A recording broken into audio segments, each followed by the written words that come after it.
ሰላምና መቅደስ የአቤል ዝምታ አስፈርቷቸዋል። ለአሽም ሰላም የአቤል ዝምታ በጣም እያስጨነቃት እንደሆነ ስትነግረው፣ አሸ ግን ሰላም አንቺ ደግሞ ምን ሆነሻል? አቤል ማለት እኮ የሆነ ፈሪ ነገር ነው። ስለዚህ ምንም አያመጣም።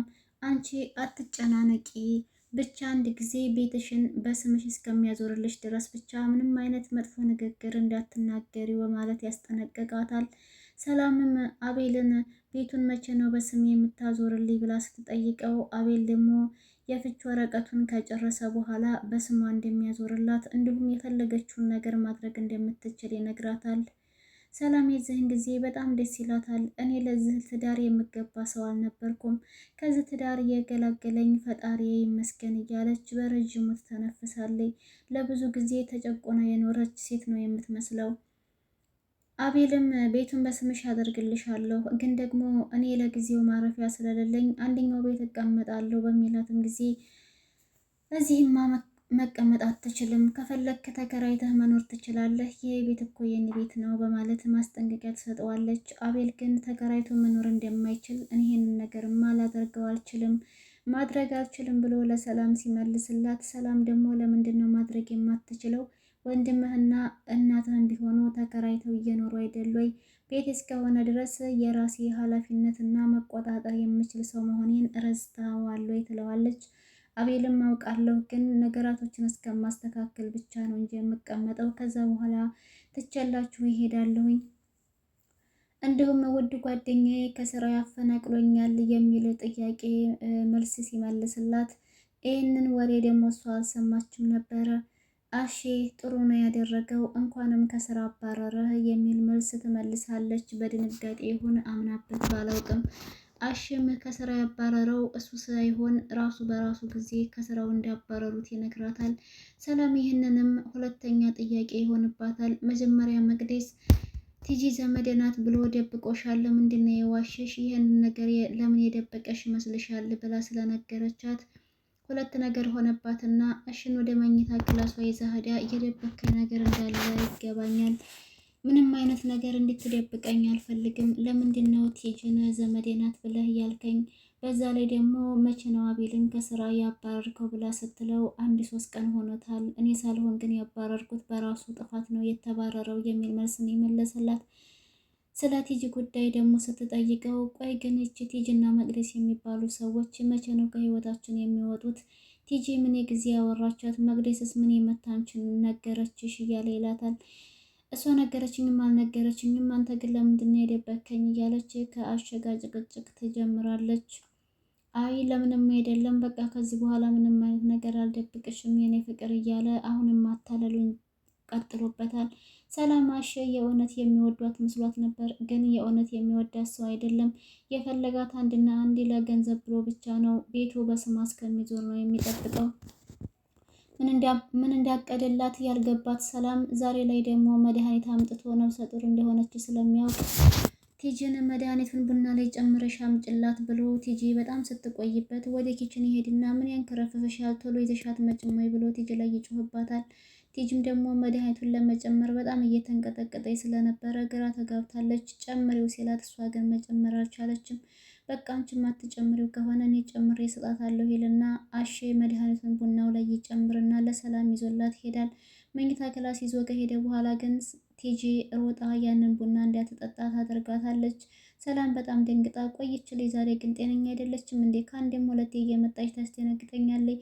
አሼ ቆይ ልጅቷ ምን ሆና ነው እያለች ስትለው ታያት ይቺ የሆነች ነገር ናት፣ እኔ ራሴ ሄጄ ቡናውን አፈላልሻለሁ ይልና በድጋሚ አሼ ወደ ኪችን ውስጥ ሄዶ ቡናውን አፍልቶ ያንን መድኃኒት ጨምሮ ይዞት ይመጣል። አሁንም በድጋሚ ቲጂ መታ ቡናውን ታስደፋታለች። ሰላም ሰላም፣ ውድና የተከበራችሁ የቻናሌ ቤተሰቦች እንዴት ናችሁልኝ? ሰላም ናችሁ ወይ? እኔ ደህና ነኝ አልሐምዱሊላህ። እንዴት ተለመደው ወደ ቻናሌ በአዲስ ቪዲዮ ተከስቻለሁ። ቆይታችሁ ከኔ ጋር ይሁን። ባለማወቅ እናቱን ሰራተኛ ያደረገው ወጣት የሚለው ድራማ እንደቀጠለ ነው። ቪዲዮውን ስትጀምሩ በላይክ ጀምሩት። እንግዲህ አቤል ዛሬ ወደ ቤት መጥቶ ነበረ። ግን ወደ ቤት ቢመጣም ጓደኛው አሼ ሚስቱን መውሰዱ ሳይበቃ ደግሞ ከስራውም እንዲያባረረው ለሰላም ነግሯታል። ሰላምን ብትሆን ከአሸ ጋር ገጥማ ከማን ትማራለች? ቤቴን በስም ያዞርልኝ የሚል መልስ ንግግር ተናግረዋለች። አቤልም ደግሞ በስሟ እንደሚያዞርላት መልሶላታል። ወደ ቡናው ጉዳይ ስንገባ እንግዲህ መድኃኒት የተጨመረበትን ቡና ሳትቀምሰው በእጇ እንደያዘችው ከአንድም ሁለቴ ቲጂ እንዳስደፋቻት አይተናል። በሶስተኛ ደረጃም አቤል አልሳካለት ማን ነው ይሄ አሼ አልሳካለት ስላለ በሶስተኛም ደረጃ ሄዶ ያንን ቡና አፍልቶ መድኃኒት ጨምሮ ቢያመጣም ግን እድሜ ለቲጂ ሰላም ህይወቷ እንዲተርፍ አድርጋታለች። በሶስተኛም መታ አስደፍታታለች። በሶስተኛ ላይ ግን ለነፍሰ ጡር ወተት ነው እንጂ ቡና ጥሩ እንዳልሆነ ሰምቻለሁኝ። ለዛ ነው እንድትጠጪ ያልፈለግኩት ወተት ላፍላልሽ ወይ እያለች ሰላምን ቲጂ በጥያቄ ስታፋጥጣት መልሷ ግን ጥሩ አልነበረም። ሰላም ለቲጂ የመለሰችላት መልስ አንቺ ሲጀመር ኪችን ውስጥ ወጥ ከመቀቀል ውጭ ሌላ ምን የምታውቂ ሙያ ያለሽና ነው ደግሞ ይህንማ ነግሮች ነው ስትላት አይ እኔ ሲሉ ሰምቼ ነው፣ ስለዚህ ወተት ይሻልሻል ብላ ሶስተኛ ላይ ያመጣላትን መድኃኒትና ቡና ታስደፋታለች። ከዛ በኋላ ያንን የቡና ስኒ ይዝና ወደ ሳሎን ሄዶ ለአቤል አየህ አይደል ሚስታችንን እንዴት እየተንከባከብኳት እንዳለሁኝ እያለ አቤልን ይነግረዋል። አቤልም ጎበዝ ጥሩ አደረክ፣ እንዲህ ነው እንጂ ታዲያ ባል ማለት ነፍሰ ጡርም ስለሆነች ሰላም በደንብ እንክብካቤ ያስፈልጋታል ትፈልጋለች ነው ያስፈልጋታል።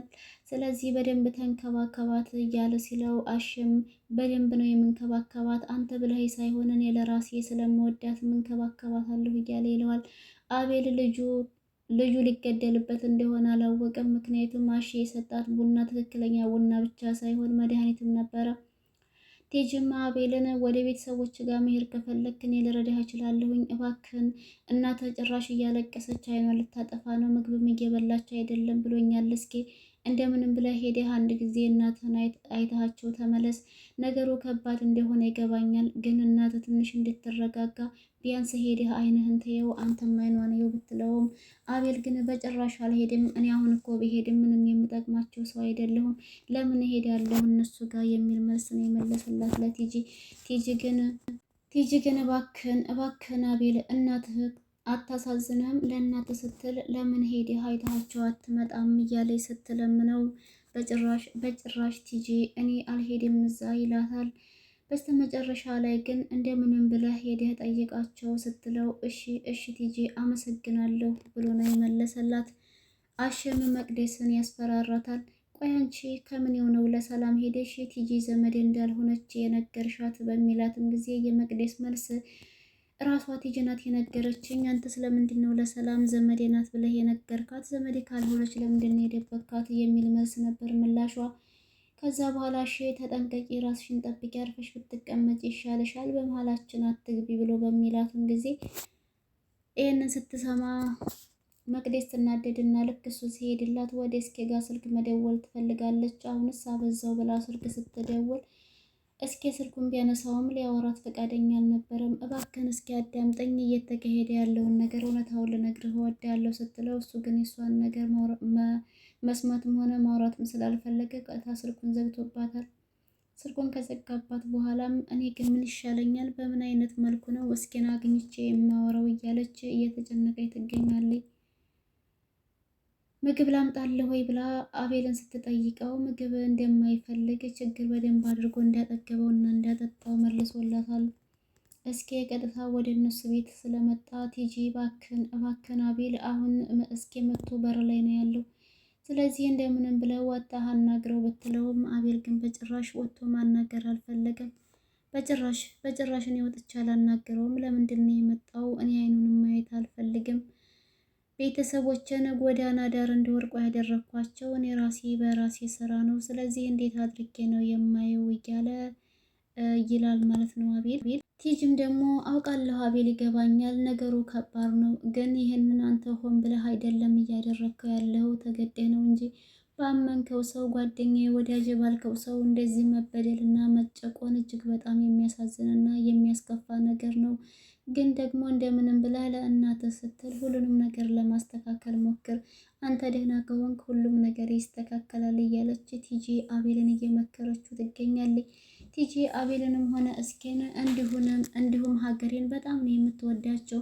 ሰላምና መቅደስን ደግሞ በተቃራኒው አትወዳቸውም። ሲጀመር ሰላምን የምትወደድ ሰው ናትና፣ ምክንያቱም የባሏን ጓደኛ ቤት ውስጥ አምጥታ እሷ ያረገዘችው ከሌላ ከአቤል ነው። እሷ ግን ያመጣችው ጓደኛውን ቤት ውስጥ አምጥታ እንግዲህ በአቤል ላይ በህይወቱ እየተጫወተችበት ትገኛለች። አቤልም ደግሞ ዝምታውን የሰበረ ቀን መጨረሻዋ ሰላም ኪሳራ እንደሚሆን አልጠራጠርም። አሽም ቢሆን አሁን መድኃኒት ገና ከመግባቱ መድኃኒት የሰጣት ጎበዝ ወደፊት ቤቱ በስሟ ከሆነ በኋላ ያንን ቤት ደግሞ ወደ እሱ ስም እንድታዘዋውርለት አድርጎ ከጨረሰ በኋላ ምን አይነት ክስተት ይከሰት ይሆን የሚለው ለሁላችንም ግልጽ የሚሆን ይመስለኛል።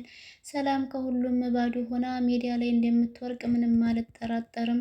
ምክንያቱም ሰላም አሼ በትክክለኛው ወዷት ሳይሆን ቤቷን በስሟ ዙራ ከዛ ያንን ቤት በሱ ስም እንድታዞርለት ከዛ በኋላ ግን ዞር በይ አፍንጫሽን ላሹ ሌላት እንደፈለገ ይህ ምንም ጥርጥር የለውም። አቤል ምንም አልበደላትም። በጣም ጥሩ ሰው እና ለትዳሩ ክብር ያለው ሰው ነበረ። መቅደስን ብትሆን መስክራለታለች። ግን አሼ በፍቅር አሸንፏት የሰላም አይን ከአቤል ላይ ተነቅሎ ወደ አሼ ላይ ሆኗል። እና አሁን የምታየው ሁሉ ሙሉ ለሙሉ አሸን ብቻ ነው። አቤል የሞተ ሰው ነው ለኔ የሚል መልስ ነው የመለሰችላቸው ማለት ነው። እንግዲህ በቀጣይ ክፍል ላይ እስኪ የሚለቁት ከሆነ እነዚህ እንደሆኑ ተተረሱ በኋላ ነው የሚመጡት። አብረን የምንመጣ ይሆናል። ቤተሰብ ከተመቻችሁ ላይክ፣ ሸር፣ ሰብስክራይብ። ባይ ባይ።